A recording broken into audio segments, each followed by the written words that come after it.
భావసు. 60 సంవత్సరాలకి 60 నామాలతో మనం పిలుచుకుంటున్నప్పుడు ఈ మధ్యకాలంలో వింటున్న విశ్లేషణలు కానివ్వండి, అభిప్రాయాలు కానివ్వండి, సంవత్సర నామాన్ని బట్టి కూడా ఆ సంవత్సర ఫలితాలని, ఆ సంవత్సరంలో జరిగే విశేషాలని విశ్లేషిస్తున్న సందర్భాలు ఉన్నాయి. అది ఎంతవరకు సరైనది అనేది ఇక్కడ అందులో దోషం ఉందని చెప్పడానికి కూడా ఏం లేదు. ఎందుకనంటే ఈ సంవత్సరం ఇలా ఉంటుంది అని అన్నప్పుడు దాన్ని స్థూలంగా ఒక చట్రం కింద తీసుకొని దాన్ని బట్టి మిగిలిన వాటిని అన్వయం చేయడంలో దోషం ఏముంది? అప్పుడు అది తప్పని చెప్పలేము. అందుకని అందులో దోషం ఉంది అని చెప్పడం మాత్రం సాధ్యం కాదు. గురుగారు, తర్వాత ఈ ఉగాది పర్వదినాన మన ఆచార వ్యవహారాలు ఏ విధంగా ఉండాలి? ఆ రోజు దినచర్య ఏ విధంగా ఉంటే బాగుంటుంది?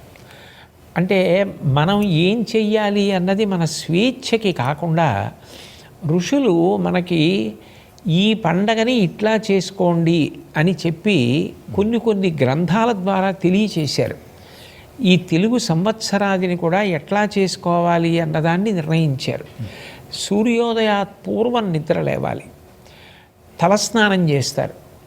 అభ్యంగన స్నానం చేస్తే శౌచం కలుగుతుంది. ఒంటికి నూనె రాసుకొని తలస్నానం చేస్తే అలక్ష్మీ పరిహారం అవుతుంది, లక్ష్మికి స్వాగతం పలికినట్లు అవుతుంది. తదనంతరం నూతన వస్త్రధారణం చేస్తారు. మనకి పటలపన్నమని ఈ అంచు కలిగినటువంటి బట్టల ఈశ్వర స్థానములలో ఒకటి, అది ఆయుక్కారకము అని. అందున తెలుగువారి పంచకట్టు అని ప్రత్యేకత. గోచి పోసి పంచకట్టుకోవడం అంటే అంత గొప్ప విషయం. అటువంటి పంచకట్టు కట్టుకొని ఉత్తరీయం వేసుకోవడం. ఆ తర్వాత ఇంట్లో పెద్దలు ఉంటారు, తల్లి, తండ్రి, తాత, నాయనమ్మ, అమ్మమ్మ, ఇటువంటి వాళ్ళు. వాళ్ళకి నమస్కారం చేసి వాళ్ళ ఆశీర్వచనం అందుకోవడం. ఎందుకంటే వాళ్ళే ప్రత్యక్షమైనటువంటి భగవత్ స్వరూపాలు. అమ్మ ఉంది, అమ్మ పరదేవతతో సమానము కాదు, పరదేవత అమ్మగా ఉన్నది అని అర్థం. మాతృదేవో భవ అంటే అమ్మ పరదేవతతో సమానమనో లేకపోతే అటువంటిది అనో కాదు, పరదేవత అమ్మగా ఉన్నది. అప్పుడు అమ్మ ఆశీర్వచనం తీసుకోవడమే పరదేవత యొక్క ఆశీర్వచనం తీసుకోవడం. నమ శంకరాయ చ మయస్కరాయ చ నమ శివాయ చ శివతరాయ చ అంటుంది.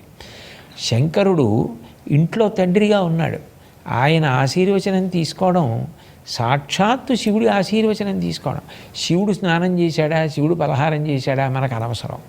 నాన్నగారు స్నానం చేశారా, నాన్నగారు పలహారం చేశారా కాదు, నాన్నగారికి నమస్కారం మనం చేశామా లేదా అన్న ధర్మం మన వైపు నుంచి ఉంటుంది.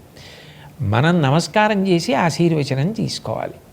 తదనంతరం ఇళ్ల మీద కొత్త పతాకాలు ఎగరేస్తారు. అవును, పతాకం అనేటటువంటిది ధర్మానికి గుర్తు. ధర్మాచరణము సనాతన ధర్మంలో ప్రాణప్రదమైన సిద్ధాంతం. అందుకని పతాకం మార్చి ఇంటి మీద కొత్త పతాకాన్ని ఎగరేస్తారు. విశేషించి ప్రపాదానము అని పరోపకారం కన్నా గొప్పది లోకంలో లేదు.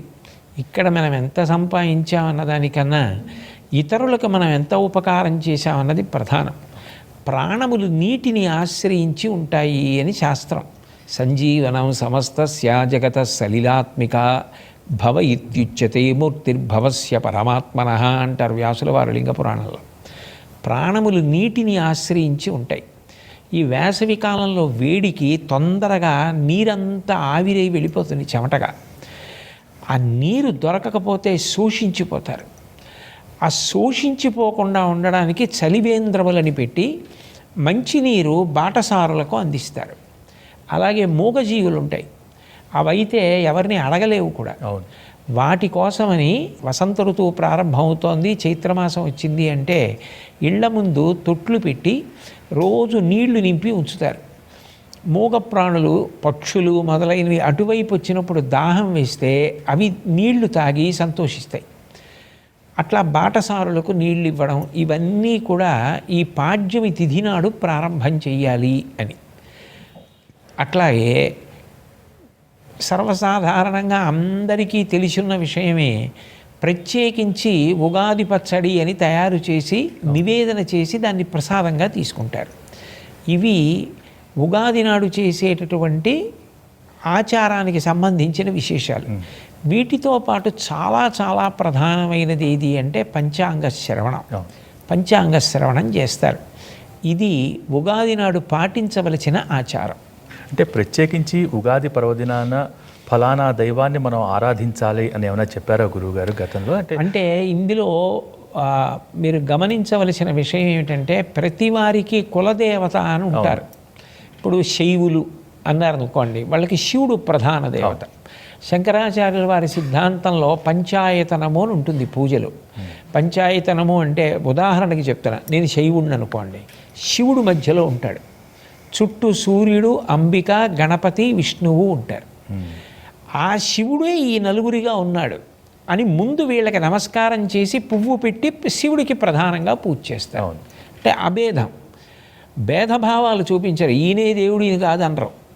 శివుడు చేరబడడానికి వీళ్ళ ద్వారా వెళ్ళాలని వాళ్ళకి నమస్కారం చేసి పంచాయతనంలో శివుడిని ఆరాధిస్తారు. వైష్ణవుడు విష్ణువుని ప్రధానంగా పెట్టుకుని చుట్టూ ఈ మిగిలిన నలుగురు ఉంటారు. అట్లాగే సూర్యుడిని ఆరాధన చేస్తే సౌరం అంటారు. సూర్యుడిని మధ్యలో పెట్టి చుట్టూ శివుడు, పార్వతి, విష్ణువు, గణపతి ఉంటారు. గణాపత్యం అయితే గణపతి ఉంటారు. మీకు కులదేవతగా ఆరాధనలో ఎవరు ఉన్నారో వారినే ఆరాధన చేస్తారు. ఆ రోజు కూడా వారినే ఆరాధన చేస్తారు. వారితో పాటుగా ఇష్టదైవము అని ఒక మాట ఉంటుంది. ఒక్కొక్కరి యందు మనసు ప్రీతి పొందుతుంది, వారిని కూడా ఆరాధన చేస్తారు. నా కులదైవమే ఈ ఇష్టదైవంగా ఉన్నారు అని ఆరాధన చేస్తారు. తప్పించి ఇట్లా వీరినే పూజించాలి అన్న నియమమేం లేదు. పంచాయతనంలో మీరు ఎవరిని ప్రధానులుగా పూజ చేస్తున్నారో వారిని ఆ రోజు కూడా అట్లాగే పూజ చేసుకుని నైవేద్యాదులు పూర్తి చేయొచ్చు.